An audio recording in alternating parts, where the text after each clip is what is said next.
A arte precisa da filosofia e a filosofia precisa da arte.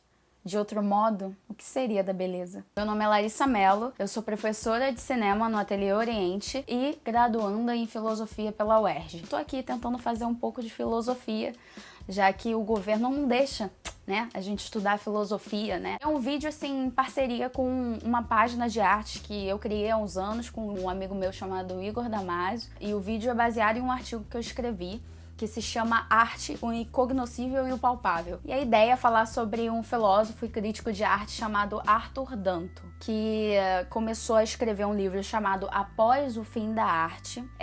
O Danto, ele era filósofo, né? E ele escrevia muito sobre estética. Ele escreve Após o Fim da Arte no momento pico da Revolução, principalmente por causa dos Red Maids. A ideia do Red Maids inicial, né, começa lá em 1917, quando a gente tem um polêmico mictório, né, que o Duchamp deu o nome de A Fonte, quando aquilo é colocado numa galeria de arte e dito que é arte, né, um objeto que, convenhamos, não, para 1917...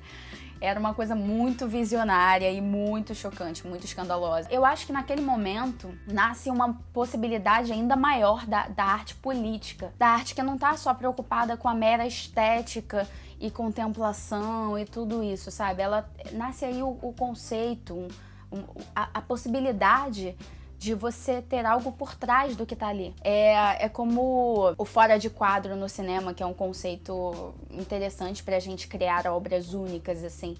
É de você não dar nada mastigado pro seu público. Que sentido faria se as coisas fossem tão óbvias? Se tudo continuasse até hoje sendo a mera pintura clássica e representativa de como era na época. No momento histórico do Duchamp e no momento histórico do Andy Warhol, nasce esse outro apuro da percepção imagética. Então, eu acho que é muito importante, é importante até hoje, e é por isso que eu tô falando sobre o livro Após o Fim da Arte, do Arthur Danto. O que ele cunha aí? Qual é a ideia central? Ele trabalha com essa linha de que a história da arte teve um fim, quando chega o Andy Warhol nos anos 60. E aí você lê e você fica, meu Deus, o que ele quer dizer com isso? Ele tá dizendo, na verdade, que é nesse momento, nos anos 60, com toda essa revolução pop art, é que morre de vez a possibilidade de você catalogar os movimentos. É claro que a gente chama movimento pop art, mas ao mesmo tempo é um movimento do não movimento. Então é disso que ele tá falando no livro. É dessa fluidez, dessa historicidade que marca a arte daquele momento. Porque a arte não está sendo mais, nos anos 60, com todo o movimento de contracultura que está acontecendo, ela não vai mais se prender a essa mera estética, a retratar coisas que não sejam coisas que estão acontecendo na sua realidade contemporânea. Então é um momento em que a arte é a realidade contemporânea e a realidade contemporânea é a arte. O Arthur Danto, ele trabalha muito com a estética do Hegel, né? A estética hegeliana, que fala muito sobre essa historicidade e sobre todo esse peso do tempo quando a gente cria alguma coisa. A gente começa a ter uma potência de liberdade criadora que promove diversidade, uma diversidade tão infinita que você não tem mais como catalogar. E ele diz aí que existe essa morte da história da arte, mas ele está dizendo da história, dessa possibilidade de você definir o que é. É essa concepção de uma nova versão de mundo a ser criada, novas organizações, novas percepções. Você pode perceber, por exemplo, movimentos de luta. Que saco essa mosca! Todos esses movimentos de luta, movimentos de resistência, de denúncia, que incorporam a arte como uma maneira de chegar mais próximo das pessoas e do mundo. Tudo isso para ter uma outra espécie de empatia maior com a arte. Logo depois Após o Fim da Arte, né, que o Arthur Danto escreve para defender um pouco dessa arte do Andy Warhol, entre outros artistas, ele escreve também um livro chamado A Transfiguração do Lugar Comum. Nesse livro ele tem uma teoria interessante que se chama o princípio dos indiscerníveis. Indiscerníveis, né? Do que se trata essa ideia que o Danto coloca do princípio dos indiscerníveis?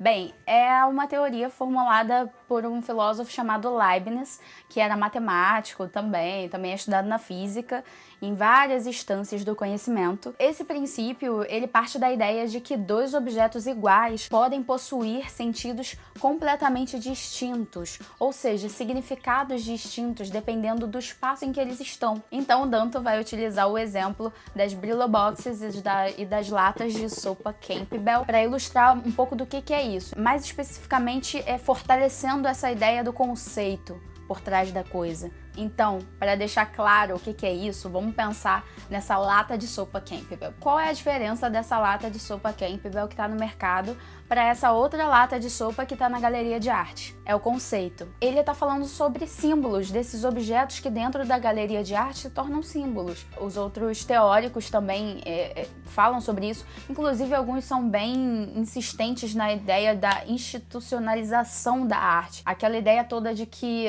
de certa forma, é a galeria que diz o que é arte e o que não é. Vamos convir que a galeria de arte está toda dentro de uma logística de mercado também, e é isso que deixa a gente muito desapontado, tanto na época quanto hoje em dia também. Eu acho importantíssimo que a gente passe a ter uma ideia diferente, assim, a gente se permita. Eu acho que só se trata de se permitir. Eu acho que é só uma questão não só de conhecimento sobre o que é arte ou não, ou sobre várias teorias, mas é uma questão de sensibilidade. E sensibilidade todo mundo pode ter e todo mundo tem. É uma coisa que tá na gente, que a gente desenvolve para algumas coisas e que a gente simplesmente escolhe não desenvolver para outras. Esse vídeo foi feito pra gente pensar nesse apuro da nossa sensibilidade, nessa permissão que a gente tem que dar para as coisas. Bem, eu acho que é isso. Obrigada por ter visto o vídeo até aqui. Se inscreve, compartilha se você acha que essa mensagem vale muito a pena e até breve.